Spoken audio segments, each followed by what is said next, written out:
મારું નામ ગુગાભાઈ પુંજાભાઈ સોલંકી. હવે આ બિયારણ મેં વાવેલું છે, કૈલાસ વેરાયટી છે આ, બરાબર.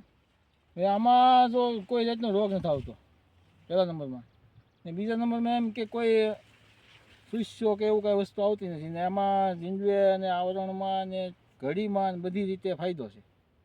ને આ વેરાયટી મને વાવવામાં થોડોક ફાયદો છે. મેં આ રાજલો આપણે જયેશભાઈનો એગ્રો છે માળિયાવાળા, ત્યાંથી લાવ્યો તો અહીંયા મને 2 ખોખા આપેલા છે, બરાબર. એટલે અહીંયા આપ્યા હતા, મને કે જોવા પૂરતી તમે લઈ જાઓ, કોણ સારું લાગે તો પોર વાવજો. એટલે મને લાગ્યું સારું, એટલે મેં એને અગાઉ કીધું હતું કે ભાઈ આ મને અગાઉ મંગાવી દેજો એમ. હા, ને વેરાયટી બહુ સારી છે, ને આવરણમાં જીંડવે બધે ફળમાં બધી રીતે મોટું છે. આમ જીંડવું બધું મોટું છે, બધી રીતે મોટું. ઘડી હાવ ટૂંકી એકદમ પડે એને. હા, અને જીંડવું ફાટે છે તો સારું ફાટે છે. ઓકે.